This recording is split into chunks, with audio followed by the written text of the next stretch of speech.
ng ating Diyos. Ito po ay araw na itinilaga niya for us to worship Him, to glorify His name, at siya yung madakila.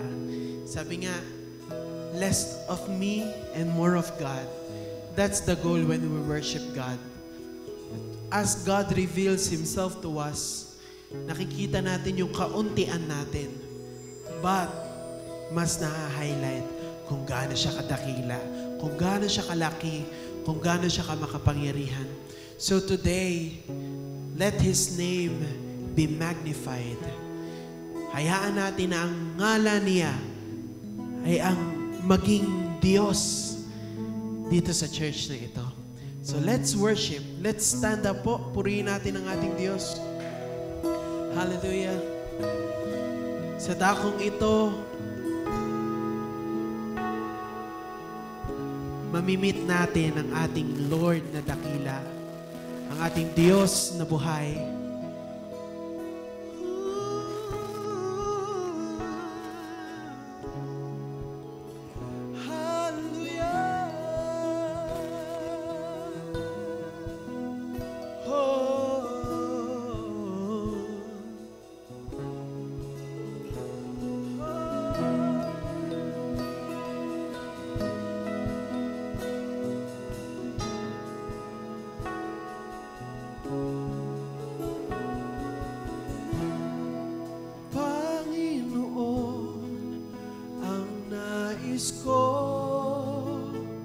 Kagandahan mo ay pagmasdan, ang pag-ibig mo sa aking tugon.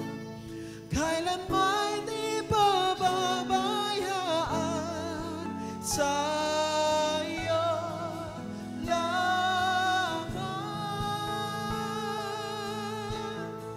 matatagpuan sa iyo lamang,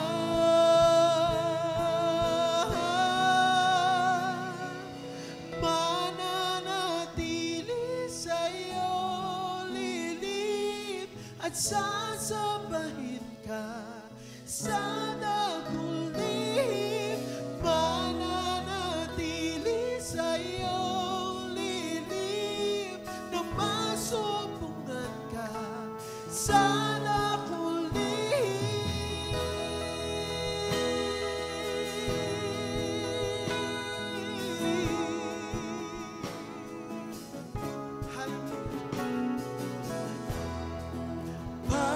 Panginoon, ang ngalan mo ay kalinga sa tigan ko, di magbabago. Pangako mo, salita mo'y panghahawakan sa iyo lamang, matatagpuan sa iyo lamang,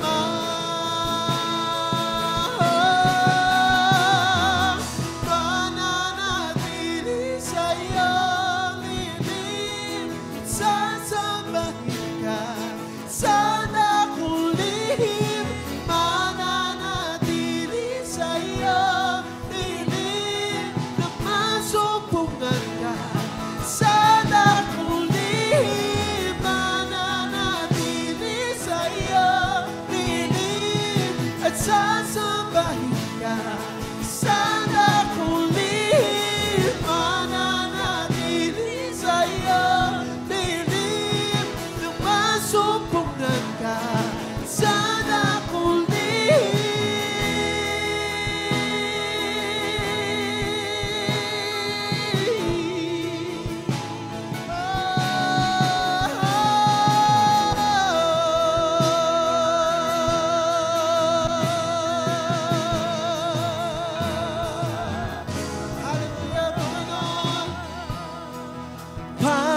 Panginoon, ang nais ko, kagandahan mo ay pagmasdan, ang pag-ibig mo sa aking tugon.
Narito kami, Panginoon, sa iyong harapan, O God. We are waiting, O God, na kumilos ka at magpakahayag sa lugar na ito, O God. Lord, this is the place, O God, where we belong, under your covering, under your presence, O God. Lord, where we can expect great things to happen, where we can expect miracles, O God, where we can expect healing, O God. Lord, dito, O God, sa place where you brought us, O God, place of safety, place of refuge, O God.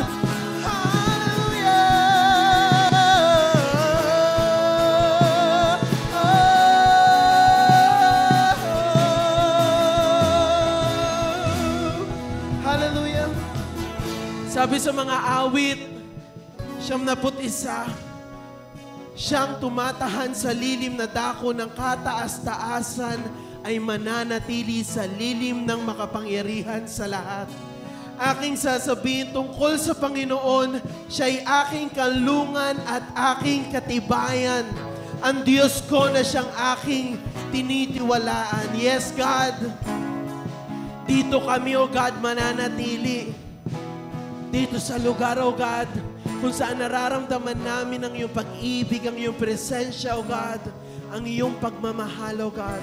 Where we are reminded that we are loved, we are safe, and we are covered by your presence, O God. Panginoon, narito kami para sambahin ka, para dakilain ang iyong pangalan at itaas ang nag-iisang Diyos sa may likha ng langit at lupa. Kaya Lord, patuloy kaming mananatili, O God, sa lilim ng iyong pag-ibig. At sa lilim na ito, O God, makikita namin ang iyong kadakilaan. Maririnig namin ang iyong tinig na nangungusap sa amin. Mararamdaman namin ang iyong yakap na palaging laan, O God.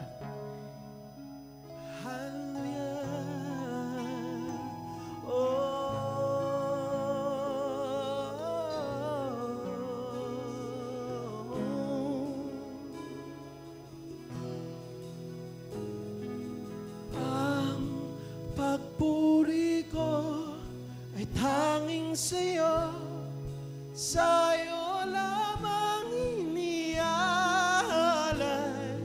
O Panginoon, ang puso ko sa'yo magpakailanman. Ang pagpuri ko ay tanging sa'yo, sa'yo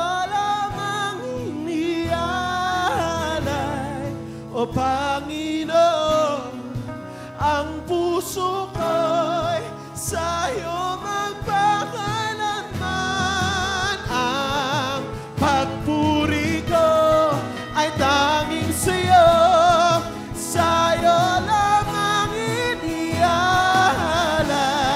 O Panginoon, ang puso ko'y sa'yo magpakailanman.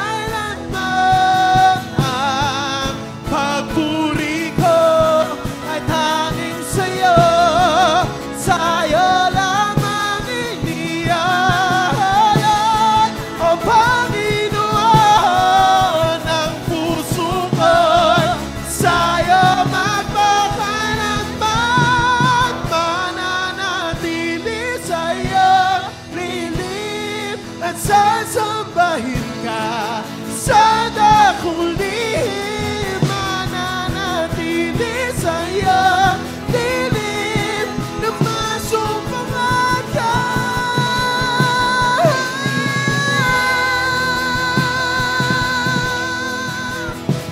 Hallelujah! Sa dakong lihim, mananatili sa'yo,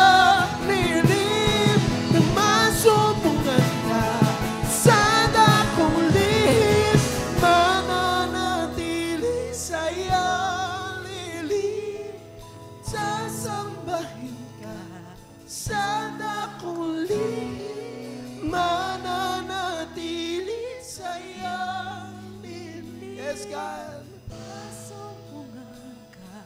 sa dakong lihim, mananatili sa'yo, lilim at sasambahin ka sa dakong lihim, mananatili sa'yo, lilim. Yes, God.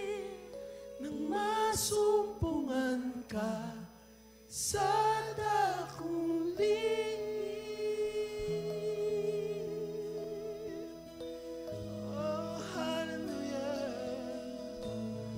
Oh, sa dakong lihim.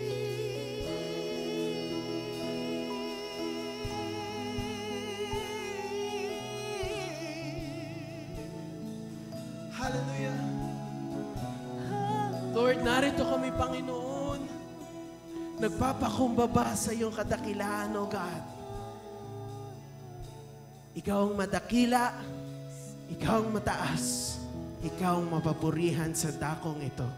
Sa iyo lang ang papuri, pasalamat at pagsamba sa pangalan ng iyong anak na si Jesus.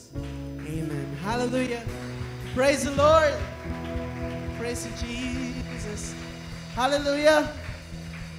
Sama-sama po nating sambahin ang ating Diyos sa dakila. Amen! Tayo po ay magbatian, magkamayan, dahil for sure na-miss po natin ang isa't isa. Hallelujah!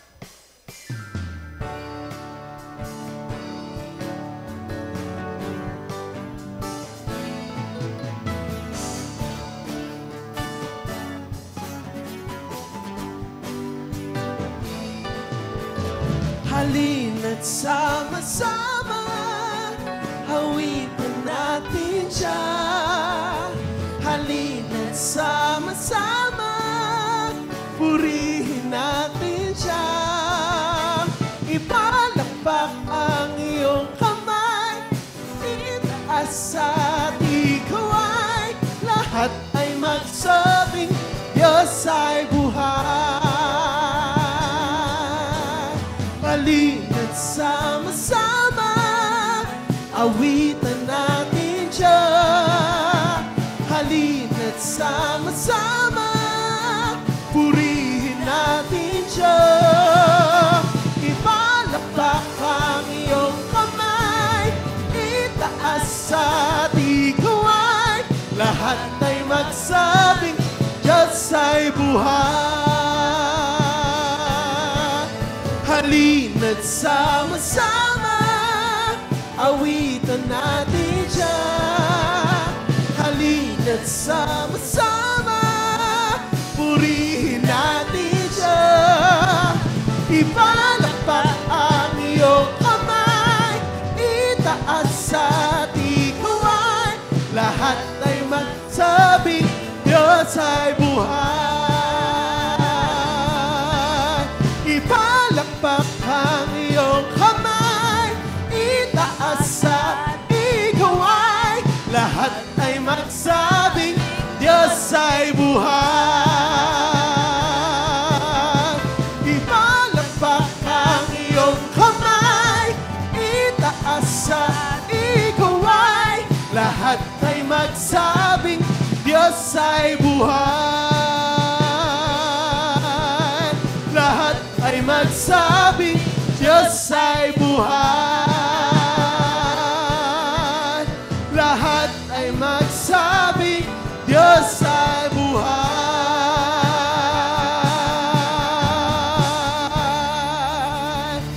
Hallelujah!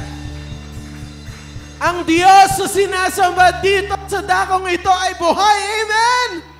Amen! At siya din na nagbibigay sa atin ng buhay, ng bagong buhay, at bagong pag-asa. Purihin natin ang ating Diyos sa buhay. Praise the Lord! Siya si Yahweh! Hallelujah! Woo! Hallelujah! Pinupuri ka namin, Panginoon. Sinasamba namin ang iyong dakilang pangalan. Hallelujah! Marinig ko lamang ang tinig mo, madama ko lamang ang yakap mong lubos.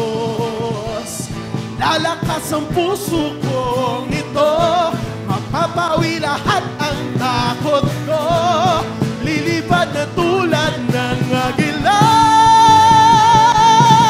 Yahweh, ikaw ang buhay ko, nagpapatibok ng puso ko, tanging ikaw ang dugong dumadaloy sa buong katauhan ko. Yahweh, ikaw, hallelujah, kung bakit ako nabubuhay. Yes, so aawitin ko, kailan naman ang pag-ibig mo. Oh Yahweh, makita ko lamang ang kagandahan mo. Hallelujah! Malaman ko lamang na ikaw ay kasama ko. Ako ay tatayo at di susuko. Alam kong di ako mabibigo. Isisigaw ko sa buong mundo. Hey, Yahweh God! Nagpapatibok. Hallelujah! Hallelujah! Sa buong katauhan ko, Yahweh, ikaw ang dahilan kung bakit ako nabubuhay. Aawitin ko, kailan pa man ang pag-ibig mo. Yahweh, Yahweh, ikaw ang buhay ko, nagpapatibok. Oh! Dumadaloy sa buong katauhan ko, ang dahilan kung bakit ako nabubuhay. Aawitin ko, kailan pa man ang pag-ibig mo. Aawitin ko, hallelujah, mo. Aawitin ko, kailan pa man ang pag-ibig mo. Yahweh, ikaw ang buhay ko, nagpapatibok. Yes! Hallelujah! Ikaw ang dugong dumadaloy. Woo! Ang dahilan kung bakit ako nabubuhay. Aawitin ko, kailan pa man ang pag-ibig mo. Aawitin ko, hallelujah, mo. Aawitin ko, kailan pa man ang pag-ibig mo. Oh Yahweh,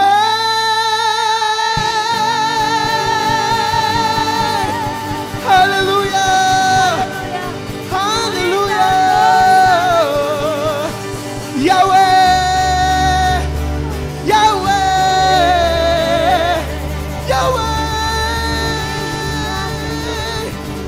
hallelujah, hallelujah. Yahweh, ikaw ang aming dinadakilang Diyos. Hallelujah. Ikaw lang ang aming nais, Panginoong Jesus, sa aming buhay, O God. Thank you, God, for loving us unconditionally. That you gave yourself for us so that we may have eternal life.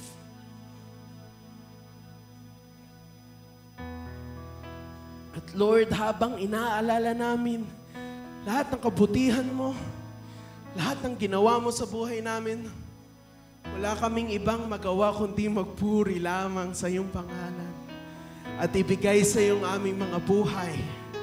Lord, sa iyo nakakapit ang aming pag-asa, ang aming buong puso, ang aming buong pagtitiwala.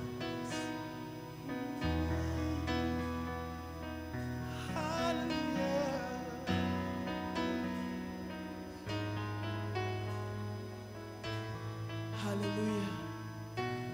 We worship you, God. Oh.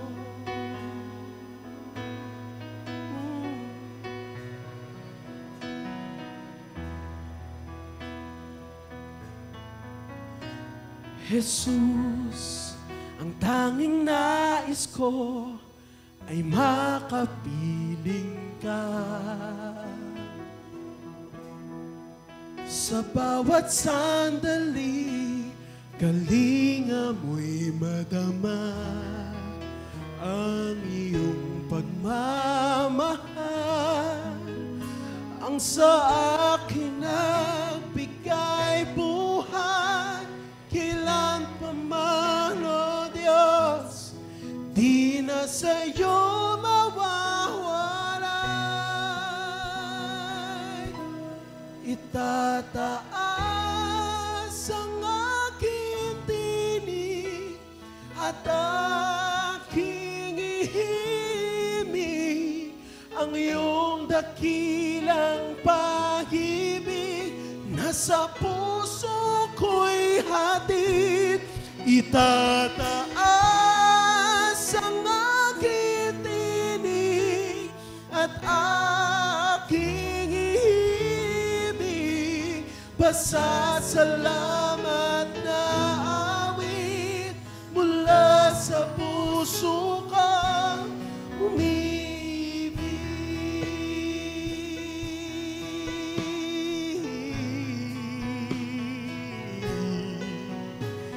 Jesus, ang tanging nais ko ay makapiling ka.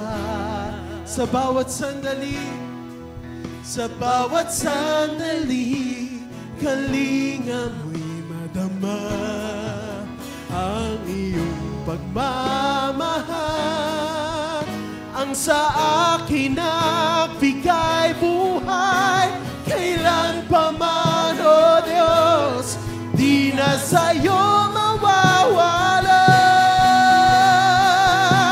Itataas ang aking tinig at aking ihimig ang iyong dakilang pag-ibig na sa puso ko'y hatid. Itataas ang aking tinig at aking ihimig, pasasalamat na awit mula sa puso ko.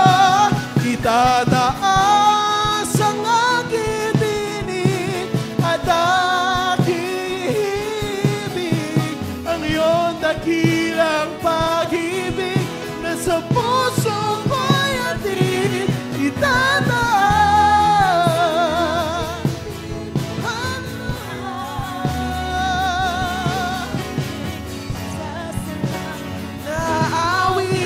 mula sa puso kang umibig.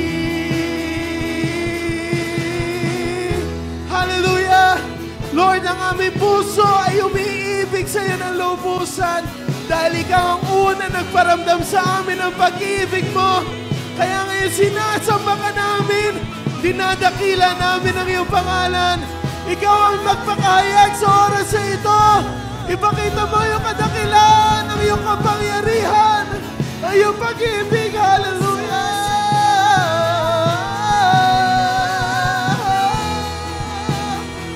Hallelujah!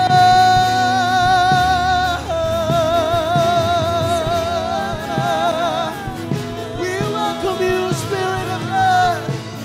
We welcome the Spirit of God.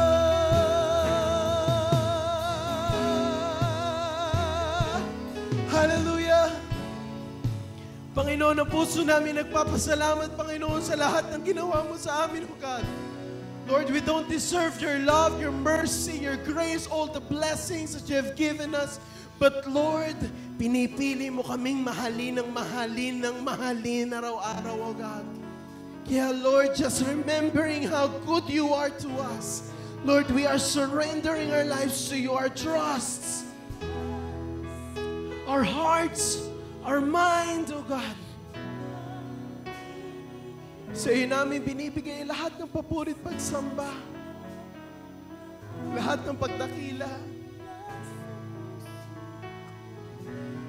Itataas ang aking tinig,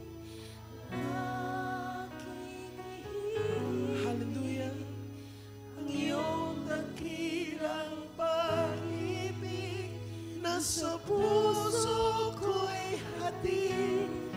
Itataas ang aking tinig at aking ibig, pasasalamat na awit mula sa puso ka.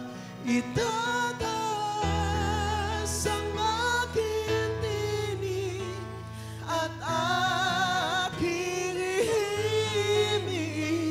ang iyong dakilang pag-ibig na sa puso ko'y hatid. Itataas ang aking tinig at aking ihimig, pasasalamat na awit mula sa puso ko. Itataas ang aking tinig at aking ihimig ang iyong dakilang pag-ibig na sa puso ko'y hatid.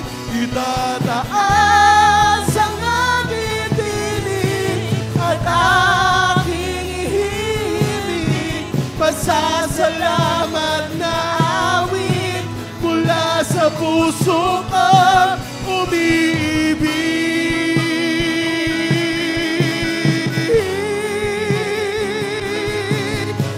Pasasalamat na awit mula sa puso ko umiibig.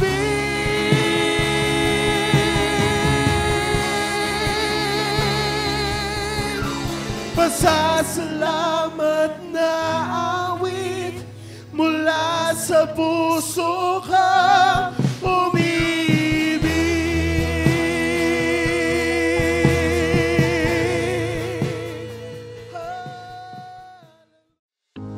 This is Christ Charismatic Fellowship International Incorporated, Sunday Service Online.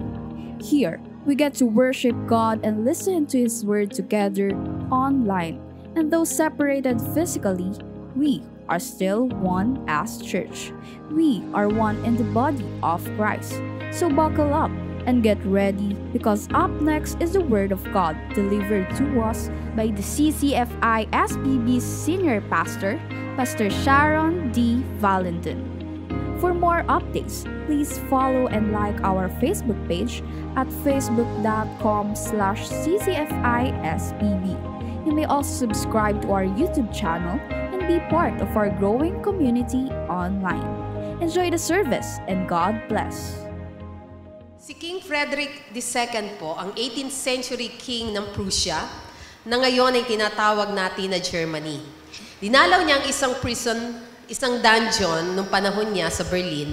Pinalibutan siya ng napakaraming mga inmates. Lahat ng mga inmates na ito nagsasabi, inosente sila. Wala silang ginagawang mali. Napagbintangan lang sila. Nandun sila dahil sa kagagawa ng iba. Lahat sila nagsasabing inosente sila except sa isang lalaki na tahimik na nakaupo sa isang sulok. Nakatungo. Nilapitan siya ni Frederick at tinanong, bakit ka nakakulong? Nagnakaw po, sabi ng lalaki. Guilty ka ba? Yes, mahal na hari. Deserve ko po ang makulong. Biglang lumayo si King Frederick dun sa lalaki. Tapos sinigawan yung guard, palayain ang magnanakaw na ito. Ayokong mahawa sa kanya ang mga inosenteng tao sa loob ng kulungan na ito. Tahimik bigla yung lahat ng mga nagrereklamo. Tapos right there and then, pinalaya yung lalaki.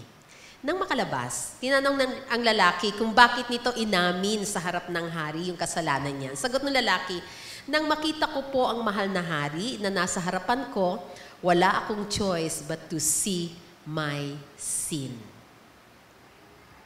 Church, alam niyo ba, na kapag nakaharap mo face to face, yung presence ng Panginoon ay naramdaman mo, makikita mo kung gaano siya kabanal. Yung kaluwalhatian niya higit kesa kanino man at wala tayong ibang choice but to see our sin and our guilt. if ipipilit natin na tayo na kanyang mga anak ay malinis, wala tayong kasalanan, ikinukulong lang natin at pinaparusahan ang ating mga sarili sa kulungan na tayo din ang may gawa. Today, let us encounter God and experience change in our lives. Tayo pong lahat ay tumayo. Magsasagutang pagbasa tayo sa Isaiah 6 verses 1 hanggang 8. It was in the year King Uzziah died that I saw the Lord. He was sitting on a lofty throne, and the train of his robe filled the temple.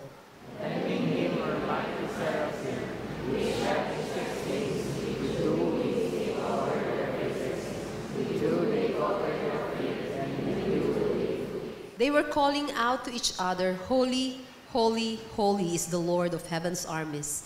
The whole earth is filled with His glory." Their voices shook the temple to its foundation, and the entire building was filled with smoke. Then I said, "It's all over. I am doomed, for I am a sinful man. I have filthy lips, and I live among the people with filthy lips. Yet I have seen the King, the Lord of heaven's armies."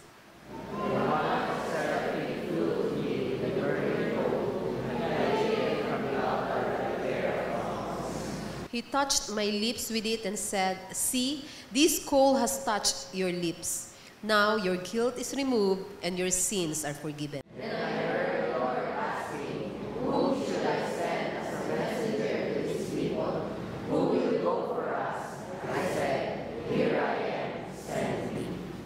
Church, kung gusto mong maka-experience ng pagbabago sa buhay mo, have an encounter with God. Tayong lahat ay manalangin. Dakila at makapangyarihan naming Panginoon, sa oras na ito, patuloy kang pumalagitna sa amin at sa pag-aaralan namin ng iyong banal na salita, mangusap ka po, buksan mo ang aming mga puso at isipan at hayaan niyo po na ikaw ang maitaas sa oras na ito. This we pray in Jesus' name. Amen and amen. Encounter God and experience change. Yung Isaiah 6, yung passage po natin, ay nangyari 700 years before ipanganak si Jesus Christ sa Bethlehem. Ipinakalat ang isang malungkot na balita that the king is dead. Sabi sa verse 1, in the year King Uzziah died. Si King Uzziah po, ang 11th king ng Judah, ay namatay. 16 years old pa lang siya nung magsimula siyang maghari at naghari siya sa Israel for 52 years. Yes, may mga failures siya, pero considered siya as the greatest king since David. Ibig sabihin, pagkatapos ni David, siya na yung pinakamagaling na hari. Kaya nung mga oras na yun, broken-hearted si Prophet Isaiah. Si Uzziah kasi, di lang siya mahal na hari para kay Isaiah. Kaibigan din siya ni Isaiah at first cousin silang dalawa. Dahil nagdadalamhati ang ginawa ni Isaiah, pumunta siya sa temple para mag-worship. Maghanap ng comfort para lumakas ang kanyang pananampalataya. Dahil kapag malungkot, kapag may problema, ang pinakamagandang lugar na pinupuntahan dapat ng mga may takot sa Panginoon ay walang iba kundi ang templo, ang church. Dapat sa church nakikita ang mga anak ng God na merong problema. Lalo na kapag mabigat yung problema natin, marami tayong mga dinadala. Dahil sa God, laging merong sagot. Dahil sa Panginoon, laging merong pag-asa. Kaya dapat lalapit tayo sa Kanya. Nang malaman ni Isaiah na wala na si King Uzziah, wala na yung kanyang mahal na hari, isang bagay lang ang sigurado niya, na yung kanyang King of Kings, yung glorious God na nasa heaven, buhay at still nakaupo sa trono. Kaya si Isaiah, he met with God. Nagkaroon siya ng isang encounter with God at naka-experience siya ng isang pagbabago sa buhay niya. 4 na bagay na nakita ni Isaiah dito po sa passage natin sa Isaiah 6. Ito ang pagtutuunan natin ng pansin. Ang una, Isaiah saw the Lord. Ito yung greatest vision na pwede magkaroon ng isang anak ng Panginoon, to see the Lord. Nakita ni Isaiah yung nature, yung character ng kanyang Panginoon. Nakita niya yung dinidescribe ni Moses sa Exodus 15:11 na glorious in holiness, awesome in splendor, performing great wonders. Kaya yung vision niya sa verse 1, nakita niya si God high and lifted up upon His lofty throne.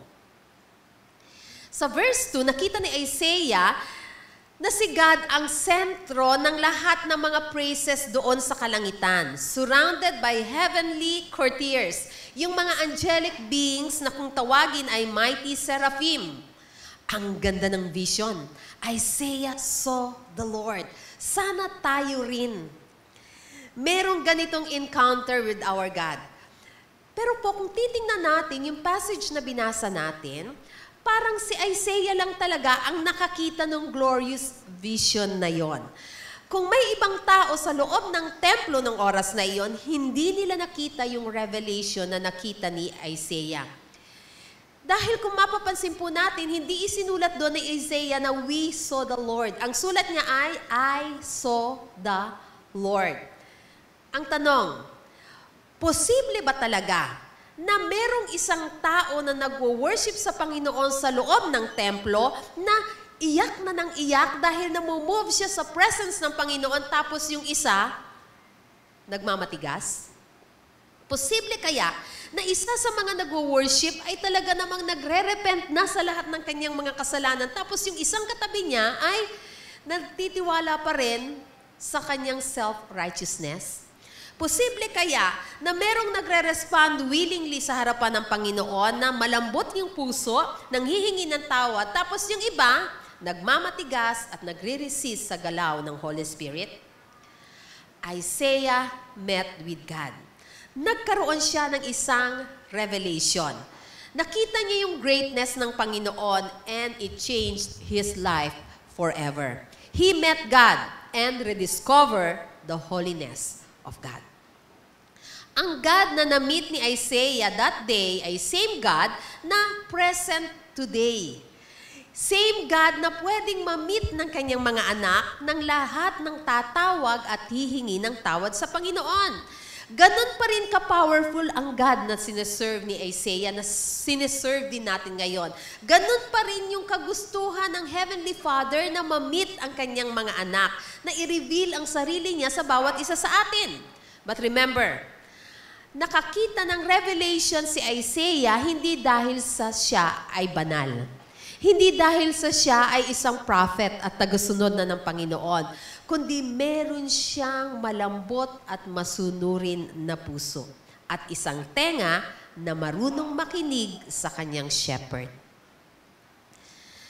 Sa 2 Chronicles 16:9, sabi doon, whose hearts are fully committed to Him.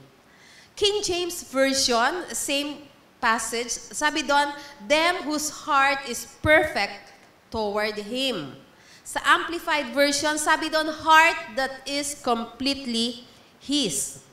Yung word po na committed, yung word na committed sa NLT, perfect sa King James Version at completely sa Amplified Version, ay galing po sa Hebrew word na shalem, na ang ibig sabihin ay completely devoted to.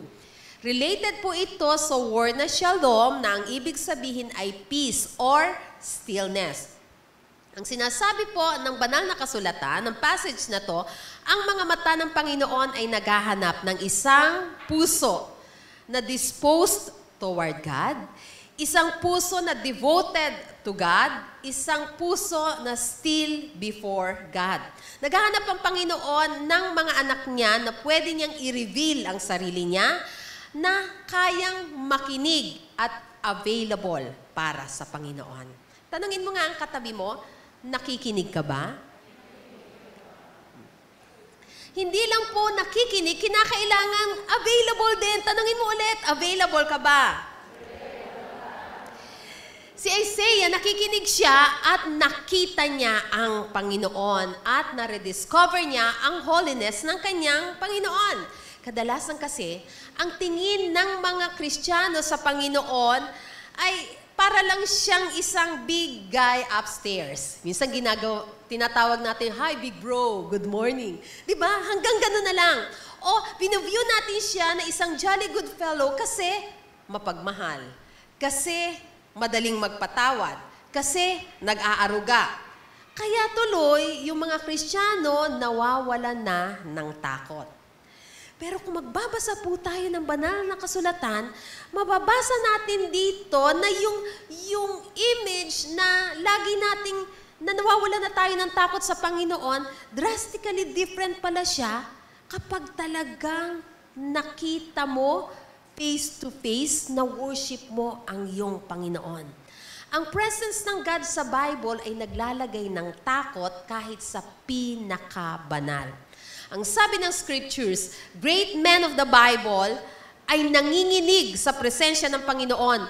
Isinusubsob ang mukha nila sa presence ng mere angels. Angels pa lang yun. Sumusubsob na sila.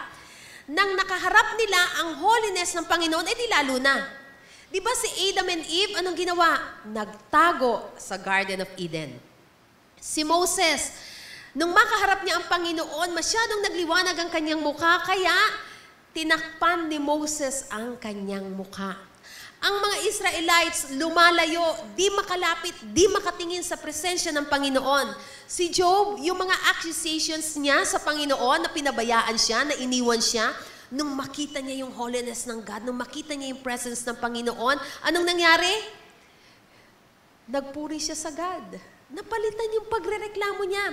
Si Peter, nang siya ay na-confront ng penetrating gaze ng holiness ng Panginoon, immediately after na i-deny niya for the third time ang Panginoon, sa Luke 22:62, sabi doon, Peter left weeping bitterly. Kapag na-encounter natin ang holiness ng Panginoon, the way Isaiah encountered it, makikita natin ang ating God seated on a lofty throne. Isang throne of grace na kahit sino ay pwedeng lumapit. Isang throne of glory na hindi mo mapipigilan ang sarili mo, kundi purihin siya at pasalamatan.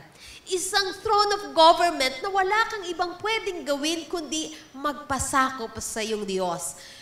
We will see the Lord high and exalted. Marirealize natin na higit na mataas siya kesa sa lahat ng mga iniisip pa natin. At ang realization na to, kinakailangan nagpapahumble sa kanyang mga anak. Kapag na-rediscover mo ang holiness ng Panginoon, na-encounter mo, na-experience mo ang Panginoon, makaka-experience ka rin ng pagbabago sa buhay mo. Second thing na nakita ni Isaiah that day sa temple, Isaiah saw himself. Nakita ni Isaiah ang sarili niya, hindi sa paraan nahahanga siya sa sarili niya o yung magagalingan siya. Hindi. Nakita niya ang sarili niya hindi bilang isang mabuting tao.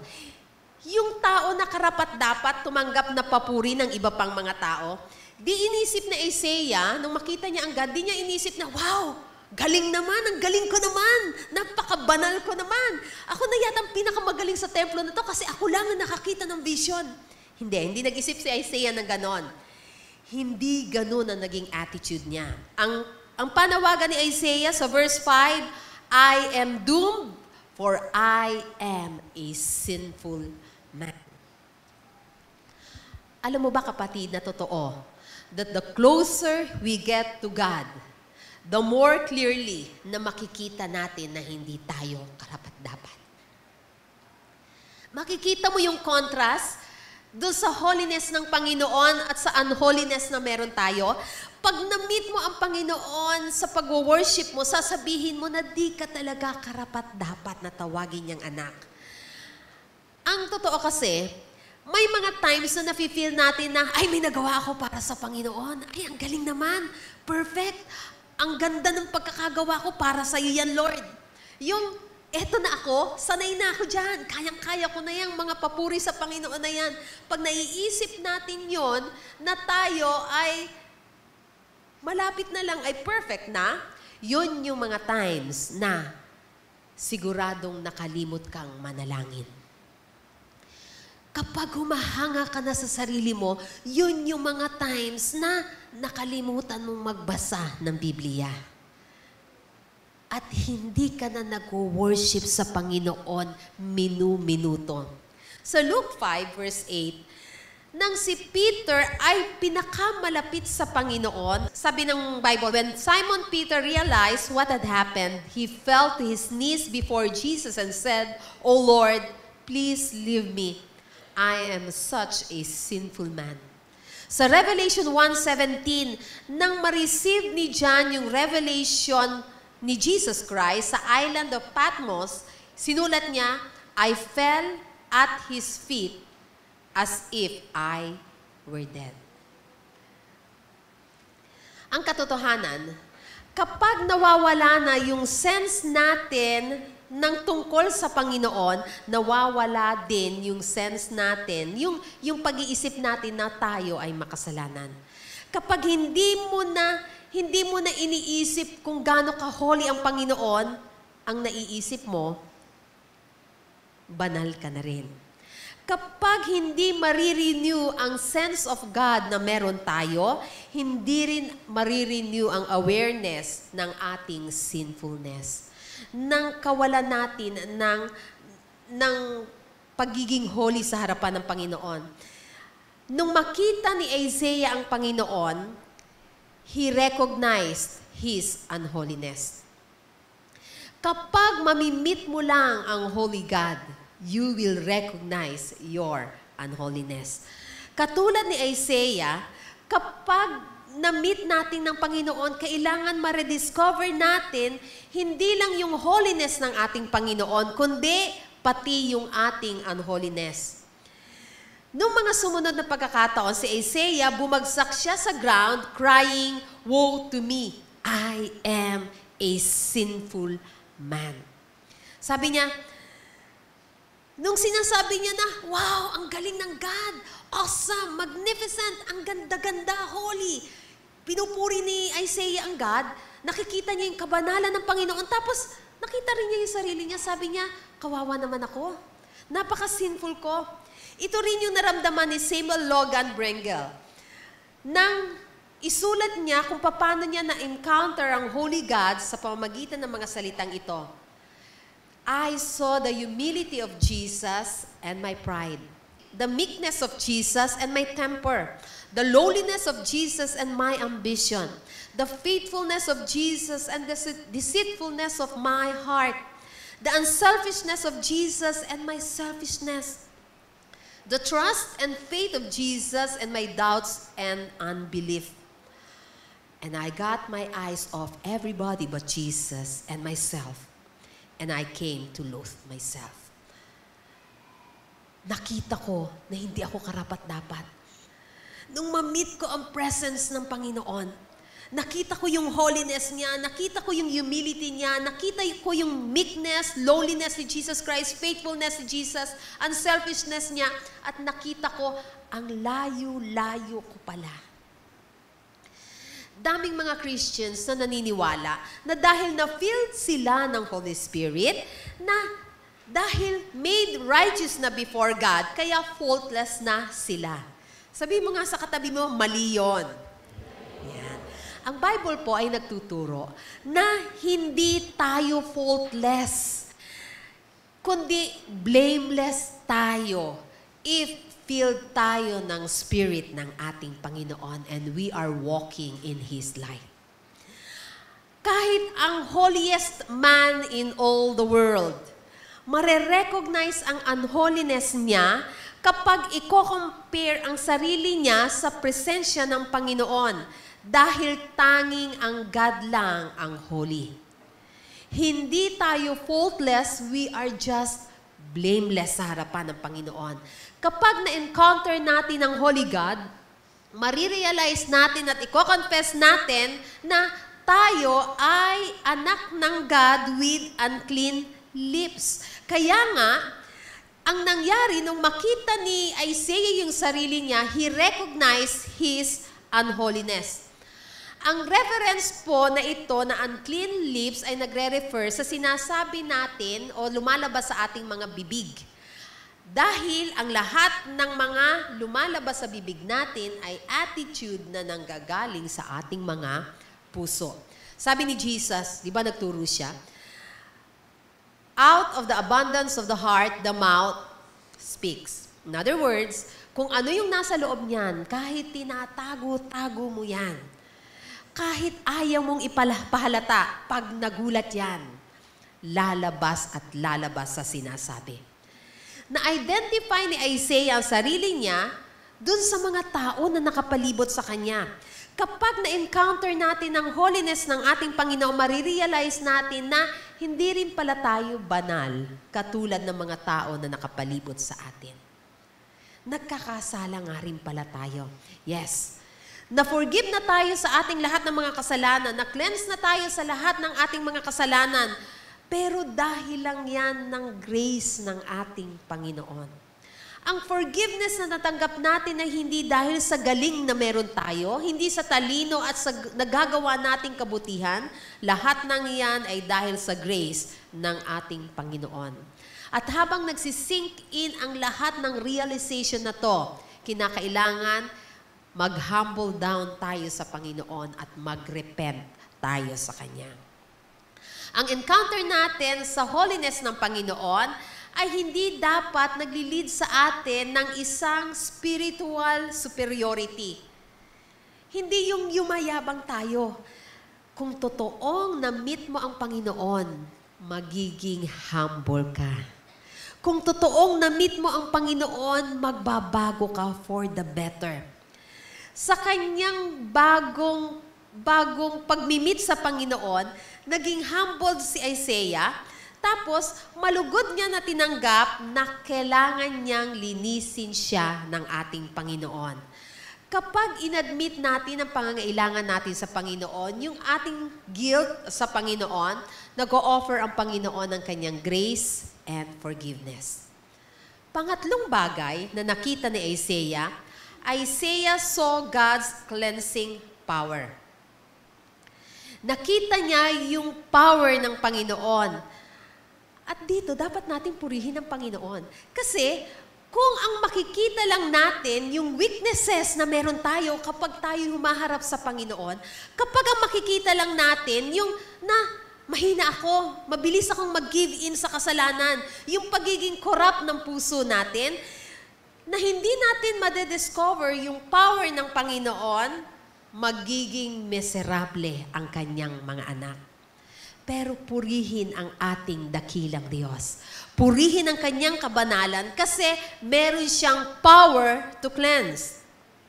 Nang i-confess ni Isaiah yung kanyang mga nagawang kasalanan, sabi sa 1 John 1:9, God was faithful and just to forgive his sins and cleanse him from all wickedness. Ito rin yung sinasabi sa verses 6 and 7 ng Isaiah 6.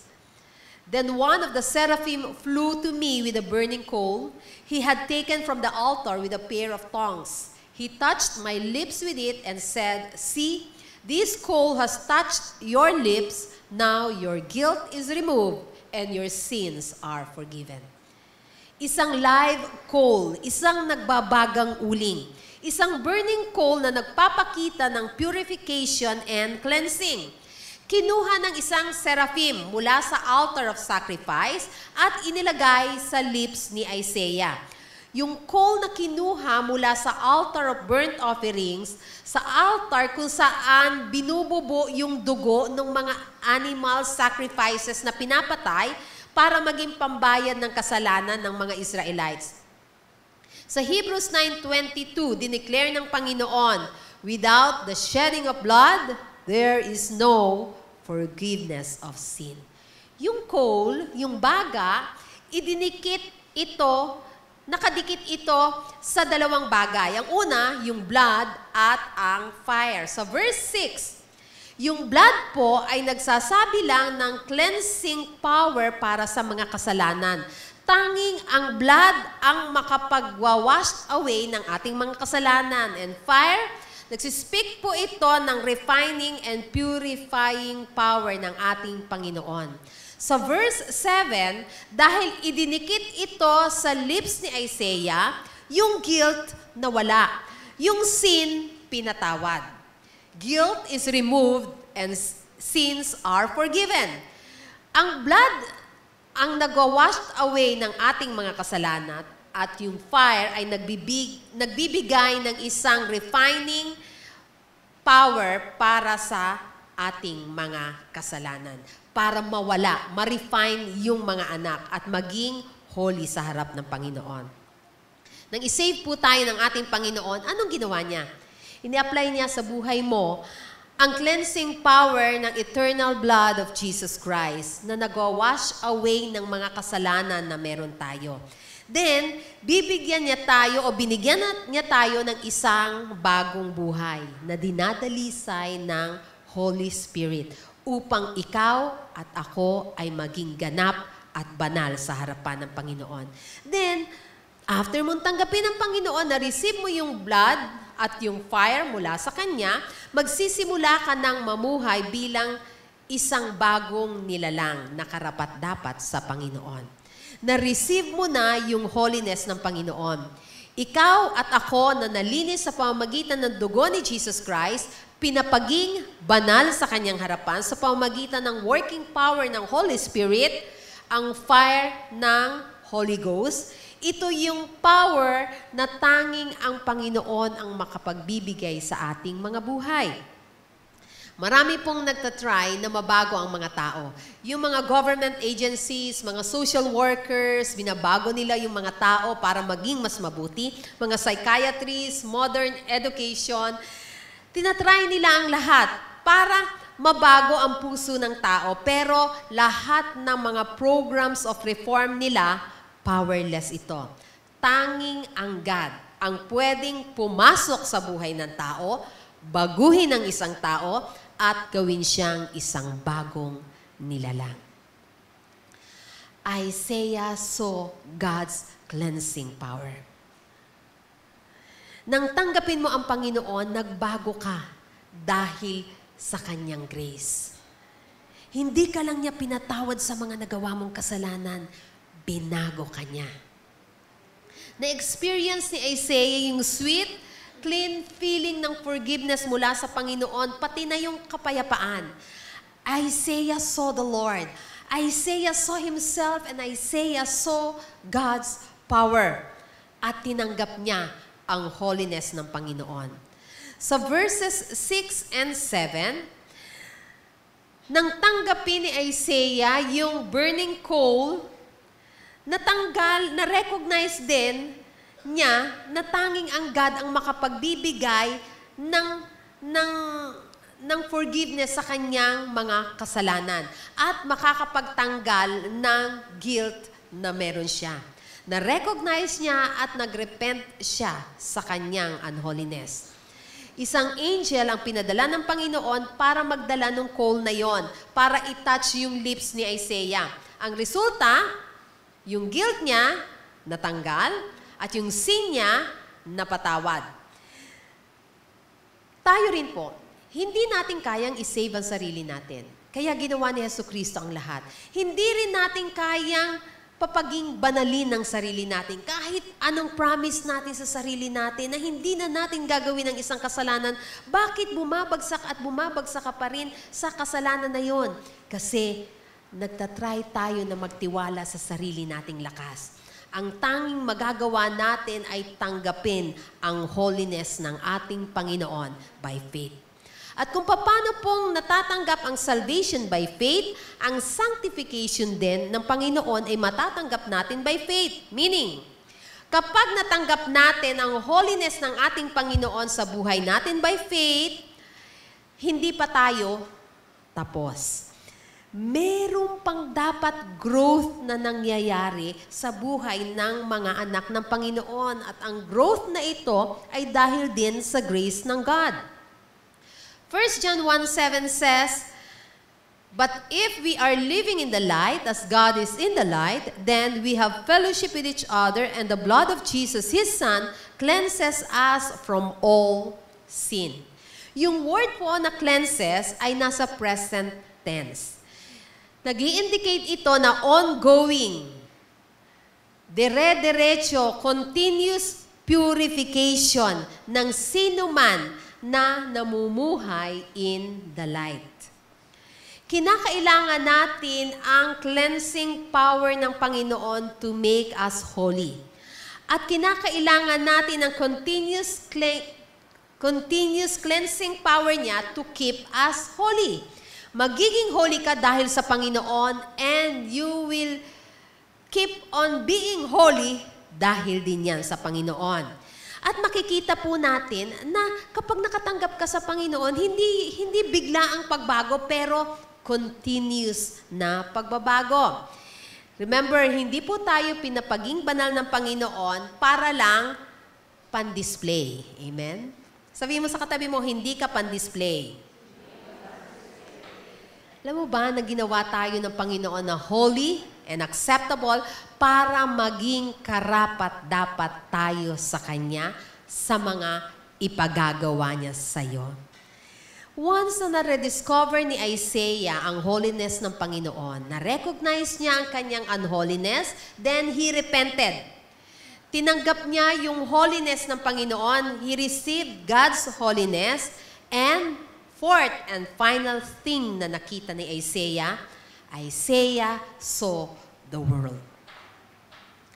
Kapag kilala mo na ang God, magkaka-burden ka sa buhay ng ibang tao. Kilala mo man sila o hindi. Nang makita ni Isaiah sa vision ng God, narinig niya rin yung panawagan ng Panginoon na kinakailangan ng Panginoon ng mga ngaral sa mga naliligaw ng landas. Agad na naging maliwanag ang utos ng God para kay Isaiah na kailangan ng God ng messenger. Ang isang tao, anak ng Panginoon na magre-reach out sa mundo. Sa verse 8, ang sabi ng God, "Whom should I send as a messenger to these people? Who will go for us? I said, here I am, send me." Ganon, gagamitin ka agad ng Panginoon kahit hindi perfect ang isang tao, kahit merong unclean lips, kahit kung ano-ano lumalabas sa bibig niyan, kahit kung ano-anong ginagawa niyan, hindi perfect ang testimony, siya ang magdadala ng message. Isang unholy na tao, yes. Ang gagamitin ng Panginoon ay isang tao na pinapaging banal niya at nagiging banal as days pass dahil sa kanyang grace. Gagamitin kanya ng Panginoon para maging light sa mundo. Hindi po ikinumit ng Panginoon ang utos na ito para sa mga sinless angel o sa mga powerful angels. Ang nais ng Panginoon ay commitment mula sa mga anak niya na tumanggap sa Kanya. Kahit hindi ganun kabanal, kahit hindi ganun kabanal. Ipinadala ng Panginoon ang Kanyang anak at enough na yon na alam mo na nakatanggap ka ng salvation mula sa Panginoon. Pag nakita mo yung holiness ng God, yung presence ng Panginoon, dapat ito ang mag-move sa'yo para magpagamit ka sa Panginoon. Dahil napatawad ka na ng sukdulang biyaya ng Panginoon, kaya ka tinatawag ng Diyos. Sabihin mo sa katabi mo, makinig ka. Kapatid, gagamitin ka ng Diyos for His glory. Kahit ang dami-dami nating mga nagawang mali, kahit hindi tayo karapat-dapat at hindi perfect, ang dami-daming mga flaws, pero gagamitin ka ng Panginoon. Kaya nga, hayaan mo na baguhin ka niya. Sabihin mo sa katabi mo, magpapabago ako. That way. Dapat mag-respond tayo sa call ng Panginoon. Alam kasi ni Isaiah na naghahanap ang God ng ipapadala niya upang mangaral sa mundo. Yung mangangaral ng kaligtasan. Kaya si Isaiah nag-respond. Sabi niya sa verse 8, "Here am I, send me." Na-realize ni Isaiah nung makita niya ang mundo. After niya makita ang God, nakita niya sarili niya, nakita niya kung gaano yung kasalanan niya, then nakita niya yung mundo. Na-realize niya na marami ang nangangailangan ng kaligtasan. Marami ang nangangailangan na masave. Kaya nga, mula sa isang puso filled with gratitude sa Panginoon, nagkaroon agad si Isaiah ng compassion para sa mga naliligaw. Kaya willingly, nag-commit si Isaiah sa God para maglingkod. Alam mo ba, kapatid, that we are saved to serve? Naligtas ka, pinapaging banal ka ng Panginoon, pinatawad ka sa mga nagawa mong kasalanan. Ngayon, all you need to do is to serve Him. Nananawagan ng Panginoon. Magsisay yes ka ba sa Kanya? Kukunti po ang alam ko eh. Hindi yan sa dami ng alam. Mag-say yes ka sa Panginoon at gagamitin Kanya sa pamamagitan ng Kanyang mercy and grace.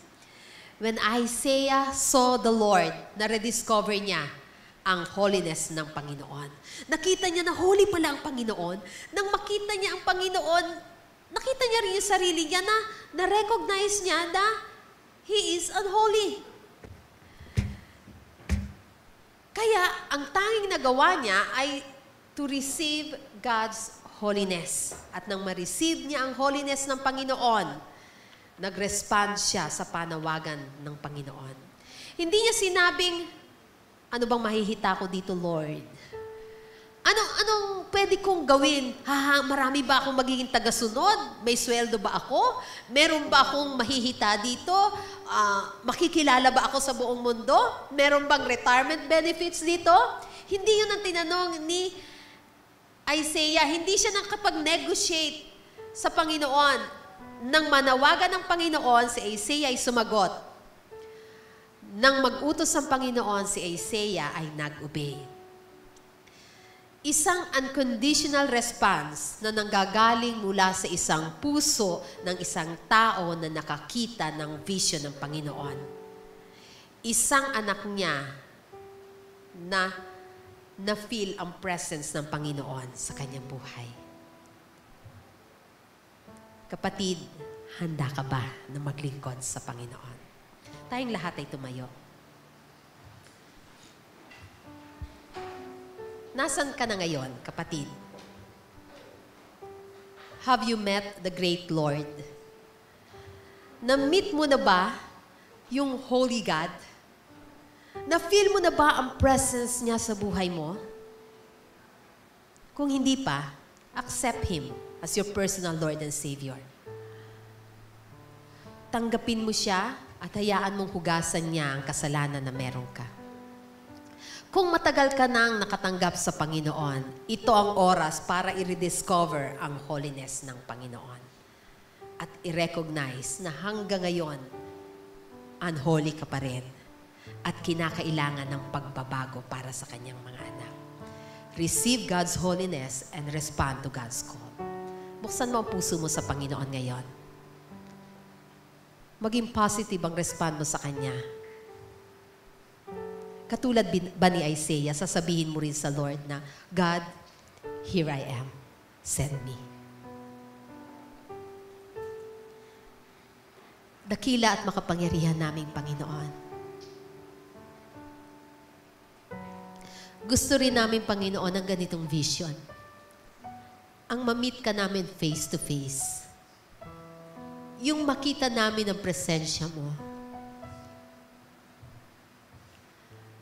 Sa pagkatanging sa presensya mo, Panginoon, magkakaroon ng katagumpayan anumang ginagawa namin. At yung unholiness na meron kami, Panginoon, inihihingi namin ng tawa dito sa iyo. Lahat ng mga flaws na meron kami, God, patawad po. Dahil alam namin, tanging sa grace mo, na magiging banal kami sa iyong harapan. Patawad, Panginoon, sa mga hindi namin pagsunod, sa mga pagkakataon na hindi kami nakikinig sa iyo, Sa mga pagkakataon na meron kaming mga ginugusto sa sarili namin na against sa will mo sa amin. Linisin mo kami, Panginoon. We humble down ourselves to you, God, sa presensya mo. At hayaan niyo po, Panginoon, na ma-accept namin yung holiness na meron ka. Na magpabago kami sa iyo.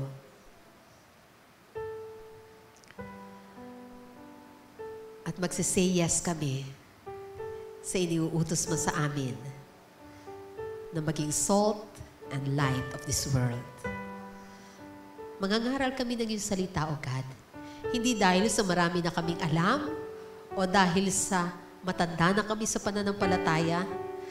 Magsisay yes kami, Panginoon, sapagkat tinawag mo kami to serve.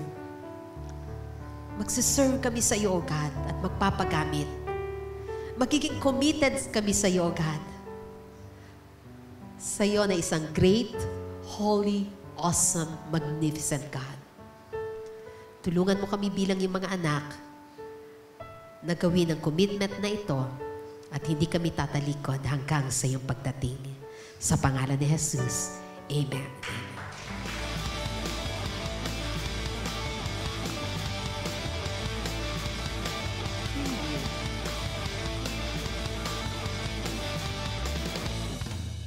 Meron po tayong 5 reasons why tithing actually benefits us. Una po is tithing help us to trust God. Tithing help us to have faith in God's provision. Number 3 po is tithing help us to obey God with what precious to us. At ang pang-apat po is tithing help us to be more generous. Lastly po is tithing help us to understand a real source of. Inutos po ito ng Lord na ibalik po natin sa Kanya, ang dapat ay sa Kanya. At ito po ay ni-require niya na ang 10% ay sadyang sa Kanya.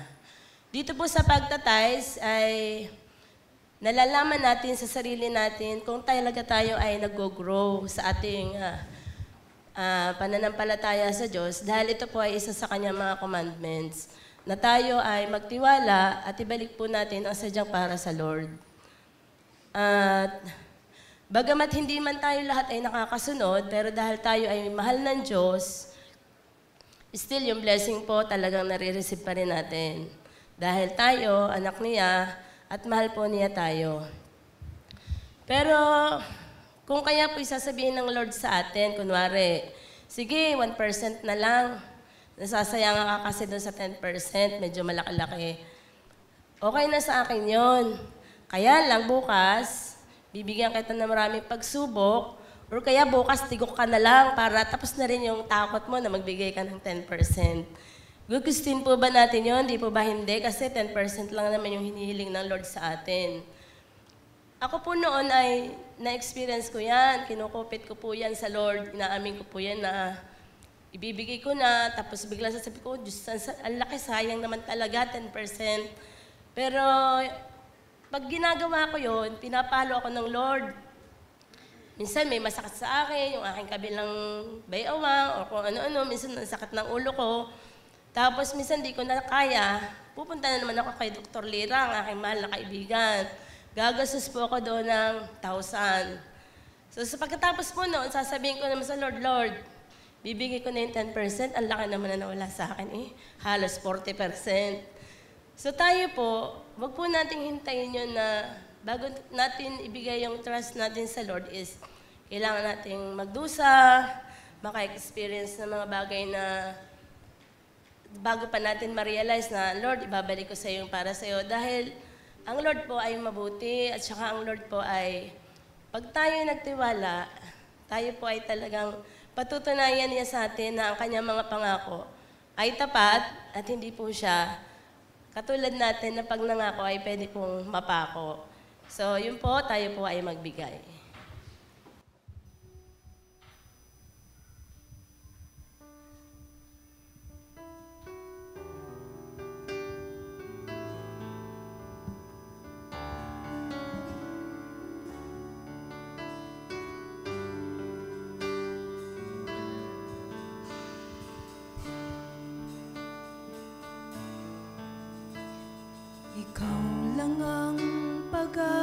pag-asa ko, tanging ikaw ang buhay ko, Jesus.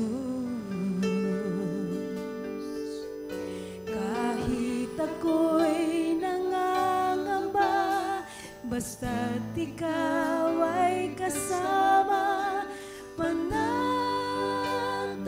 na. Kahit kailan, di ka nagkulang, biyaya mo sa aking laging laan. Pag-ibig mo sa akin walang hanggan, inibig mo ako noon pa man.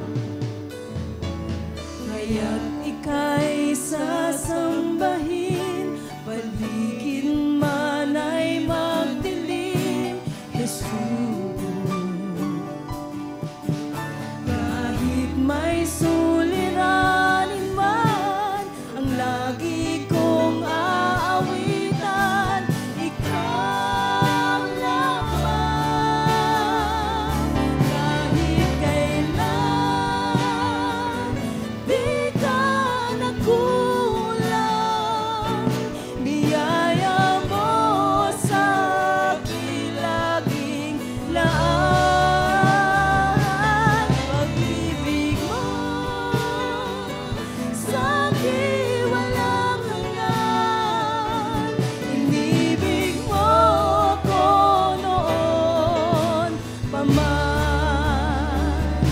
Kahit kailan, di ka nagkulang, biyaya mo sa aking laging laan. Pag-ibig mo sa akin walang hanggan, inibig mo ako noon pa man. Inibig mo ako noon pa man. Inibig mo ako noon pa man.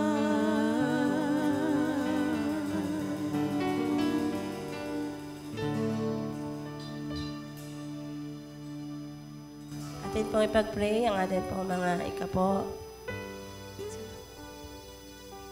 Lord, salamat po Panginoon na kami Panginoon ay binibigyan mo ng kalakasan na kami ay makapaghanap buhay upang Panginoon kami ay makatugon sa iyong mga utos na ito ay balik namin sa iyo na may kagaanan sa aming puso. Lord, ang mga nagnanais at naghahangad na makapagbigay ngunit wala silang kakayanan na sila'y magbigay, bigyan mo po sila Panginoon ng source na pagkikitaan nila Panginoon. At yung sa mga nabibigatan Panginoon na may source naman, hipuin mo ang kanilang mga puso Panginoon, alsin mo ang kanilang mga pangamba at bigyan mo sila ng pagtitiwala na ang lahat ng ito ay dapat ibalik sa iyo. Ingatan mo po ang mga saliping ito at magamit Panginoon sa dapat lamang na pagkagamitan. Sa iyo po namin Panginoon binabalik ang mataas na papuri, pasalamat at pagsamba sa pangalan mo Jesus. We pray. Amen. Good morning po sa bawat isa. Inaanyayahan po ang bawat isa na magsitayo yung pong may mga karamdaman. Diyan na lang po kayo sa inyong mga upuan at sabay-sabay po nating idudulog sa ating Panginoon para ipanalangin. Yung pong mga may sakit, may karamdaman, diyan na lang po sa upuan. May imposible po ba sa ating Panginoon? Wala ano po, dahil kung paano siya nagpagaling noon, nung panahon ni Naaman, nung panahon ni Job, nung panahon nung babaeng dinudugo sa loob ng 12 taon, pinagaling niya ito. Walang imposible sa ating Panginoon. Huwag tayong mawala ng tiwala sa ating Panginoon dahil siya ang nagkakaloob ng kagalingan. Siya ang ating Jehovah Rapha. Sinabi nga po sa mga awit, 42 verse 11, bakit ako malulungkot? Bakit ako nagdaramdam? Sa Diyos ako'y may tiwala. Siya'y aking aasahan. Magpupuri akong muli. Pupurihing walang humpay ang aking tagapagligtas, ang Diyos na walang hanggan. Napakaganda po ng sinabi ng ating Panginoon. Panghawakan po natin ang kanyang mga salita. Tayo po ngayon ay tumungo at tayo'y lalapit sa ating Panginoon. Thank you, Father God. Hallelujah, hallelujah. Tunay na napakabuti mo, O God. Ikaw ang Diyos na hindi nagbabago noon, ngayon at sa darating na panahon. Lord, nagtitiwala po kami dahil sinabi mo sa iyong mga salita na hindi mo kami iiwan, hindi mo kami pababayaan. Walang mahirap para sa iyo, O God. Kilala mo kami, Lord God. Bilang mo ang mga buhok namin, Lord. Father God in heaven, narito po ang bawat isa, Lord God. Nagpapakumbabang, humihingi, Lord, ng pisikal na kagalingan, Lord God. Nakikita mo po ang karamdaman ng bawat isa sa amin. Tunay na alam mo ang aming mga katawan, Lord. Maging ang hibla ng aming mga buhok, sinabi mo nga po, bilang mo ang lahat ng ito. Kaya wala kaming maiikubli sa iyo, Father God in heaven. Father God, itinataas po namin mula ulo hanggang paa ang aming mga sakit karamdaman, Lord, kung paano ka kumilos at nagpagaling nung mga nagdaang panahon, Lord. Dahil ikaw na aming Diyos ay tapat sa iyong mga pangako, Lord God. Pinanghahawakan namin ang lahat ng ito. Father God in heaven, ibuhos mo po ang masaganang pagpapala ng kagalingan, Lord God, mula sa bawat isa, Lord God. Nakikita mo, Lord, ang aming mga sakit karamdaman, Lord. Walang mahirap sa iyo, Lord, dahil ikaw na aming Diyos ay able sa lahat ng bagay. Ikaw ang nagpapagaling, ikaw ang aming Jehovah Rapha, Lord God. Lord, marami pong salamat. Alam namin, Lord God, na ang bawat nararamdaman namin, Lord God, ay tinanggal mo na. Inalis mo na sa katawan namin ito, Lord God. Marami pong salamat, Lord. Dahil ikaw ang patuloy na kumikilos sa buhay ng bawat isa sa amin, Lord. Kine-claim namin ang kagalingang nagmumula sa iyo, Lord God. Dahil ikaw na aming Diyos, ang Diyos na makapangyarihan, Father God in heaven. Kaya, Lord, ngayon pa lang, ang lahat ng papuri, pasasalamat ay binabalik namin sa matamis na pangalan ng Panginoong Hesukristo. Amen and amen. Christmas is around the corner. Napapansin po ba natin ang mga dekorasyon dito po sa loob ng ating church, sa atin pong tahanan, sa labas po, sa mga malls. Mapapansin po natin ang spirit of Christmas.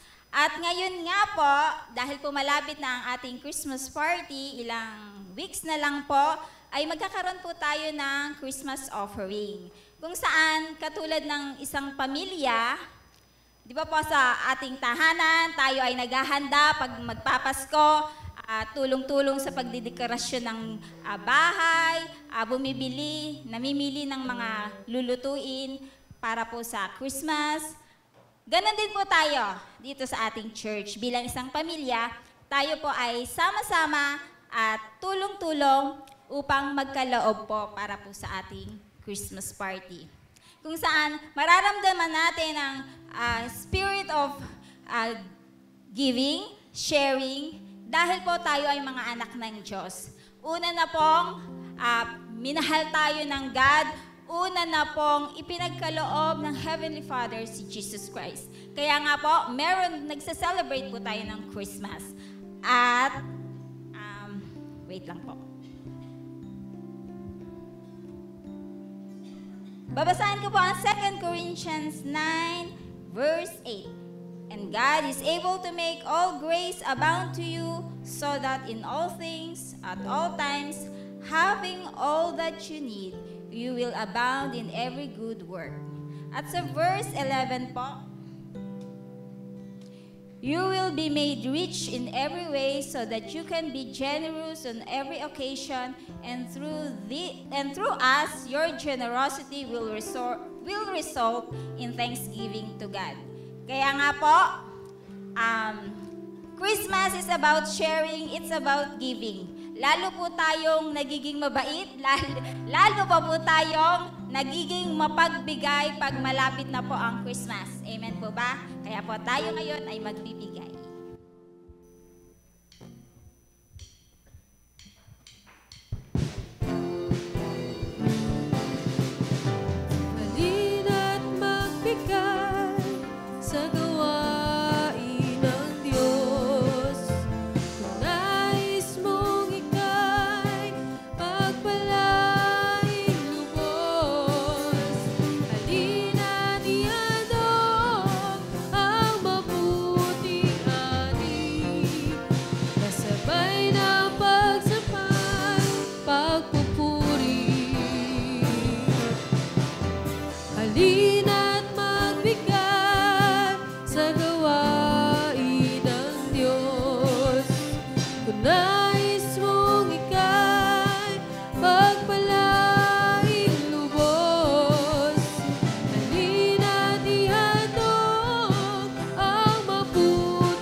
pong ating building pledge ay pwede po nating iabot kay Sister Fe.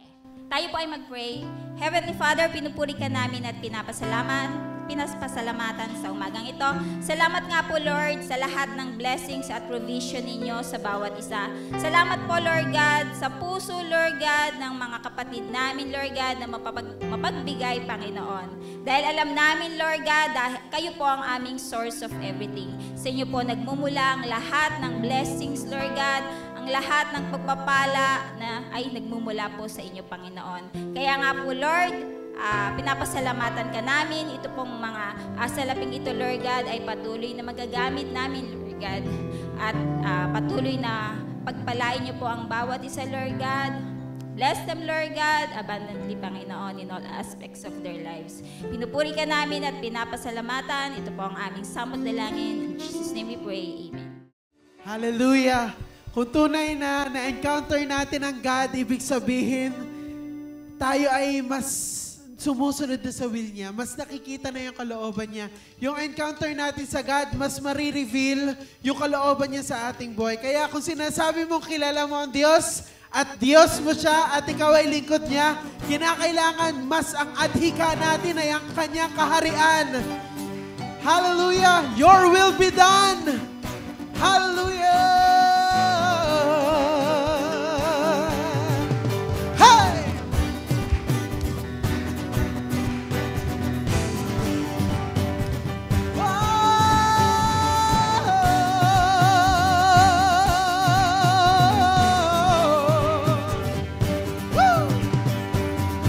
Sa gitna ng kaguluhan, ang tinig mo ay hanap.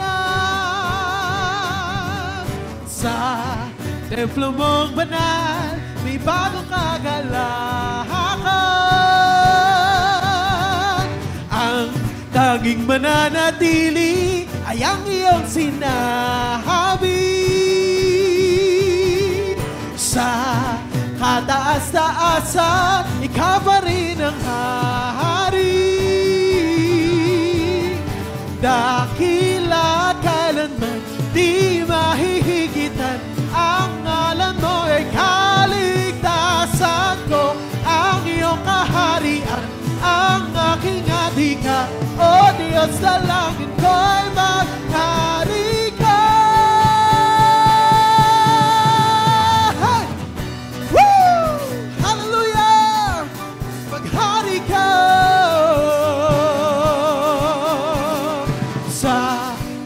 Ng kaguluhan, ang tinig mo ay hanap.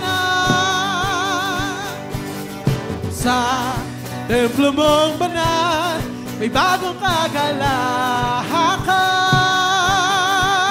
Hey! Ang tanging mananatili ay ang iyong sinabi. Sa kataas-taasan, ikaw pa rin ang hari. Dakila at kailanman di mahihigitan, ang ngalan mo ay kaligtasan ko.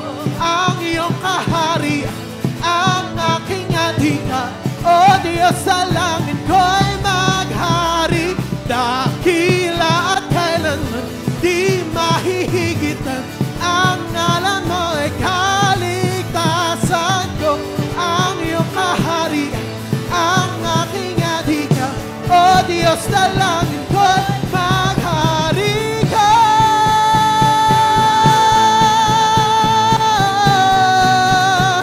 Maghari ka.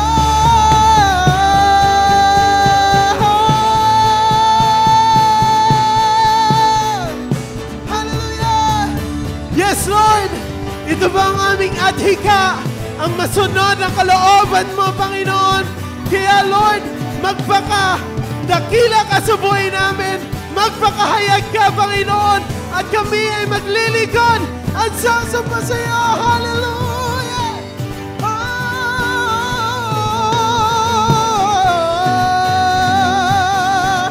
Maghari ka!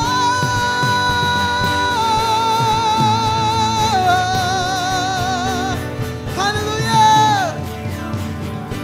Sundin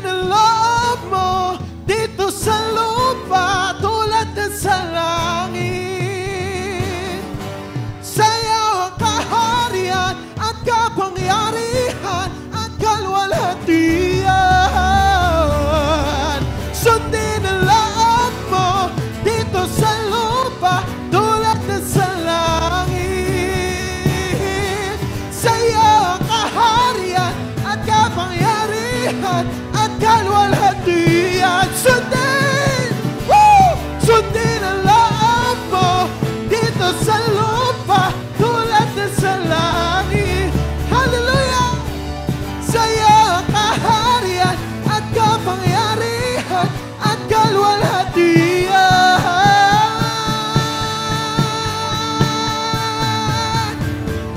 Dakila at kailanman di mahihigit, ang ngalan mo ay kaligtasan ko.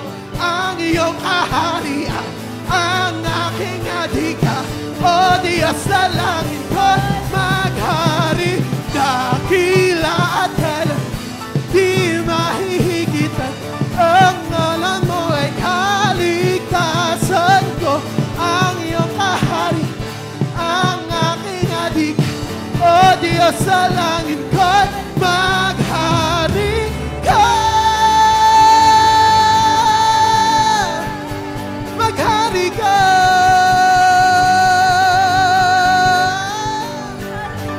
Hallelujah. Hallelujah. Patuloy nating purihin ang ating Diyos. Praise the Lord. Hallelujah. Praise you, Jesus. Hallelujah. Hallelujah.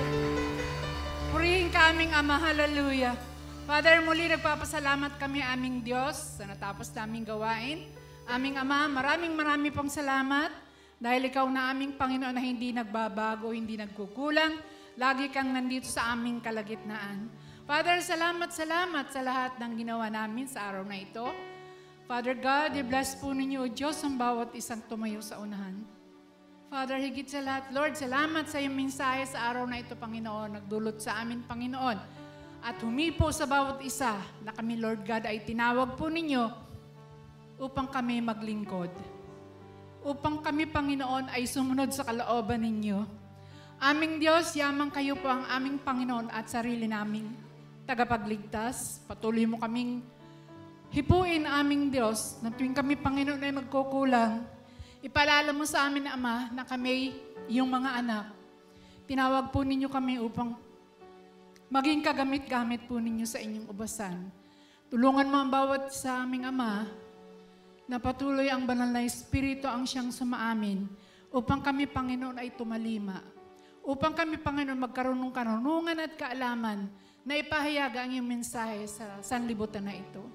Father, hindi po kami tinawag upang kami walang gagawin, kundi aming Ama, paalala mo sa amin na kami yung mga anak, na kami dapat maging tagasunod sa kalooban po ninyo. Father, salamat sa lahat ng mga biyayang kaloob po ninyo sa amin.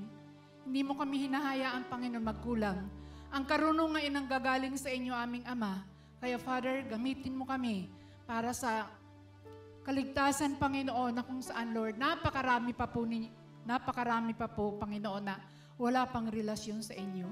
Maging ang aming mga mahal sa buhay, aming Ama, maging ang aming mga kamag-anak, Panginoon, na hindi pa nakakakilala sa inyo, tulungan mo kami na ihatid namin ang magandang balita para sa kanila, O Diyos. Hindi lamang kami maligtas, kundi ang lahat ng aming mga mahal sa buhay, ang aming mga kaibigan, ang aming mga kapitbahay, at ang aming mga kakilala, Panginoon, na wala pang relasyon sa inyo. Father, patuloy kang kumilos sa bawat isa. Tulungan mo, Ama, na ang aming mga buhay ay maging makabuluhan sa inyong harapan. Father God, i-bless po ninyo, O Diyos, ang aming mensaheras, Pastora Sharon. Patuloy siya bigyan ng karunungan at kaalaman na ang iyong mga mensahe ay mahatid sa bawat isa. At ito, Panginoon, ay aming magampanan. Father God, salamat. Bless po ninyo, O Diyos, mga awit dito, Panginoon, at lahat ng tumayo sa unahan. Father God, muli nagpupuri kami at nagpapasalamat dahil, Panginoon, alam namin, Lord, ng bawat gawain namin ay mayroong kabuluhan sa inyong harapan. Nais po ninyo kaming maging kalugod-lugod, Panginoon, kaya tulungan mo ang bawat isa na maging active sa iyong gawain. Hindi lamang kami, Panginoon, tumanggap ng lahat ng mga biyaya nagmumula sa inyo, kundi kami maglingkod, aming Ama. Hallelujah. We praise you, Jesus. Mga kapatid, bigyan natin ng papuring palakpak ang ating Panginoon. We bless your name, Father God. Hallelujah. Glory to you, God. Hallelujah. Ikaw ang aming Diyos na dakila, makapangyarihan sa lahat. Kaya karapat-dapat ka namin bigyan ng parangal at papuri. Praise you, Jesus. Hallelujah. Hallelujah. Hallelujah. Mga kapatid, banggitin natin ang ating mga kahilingan ngayon sa harapan ng ating Diyos. Hallelujah.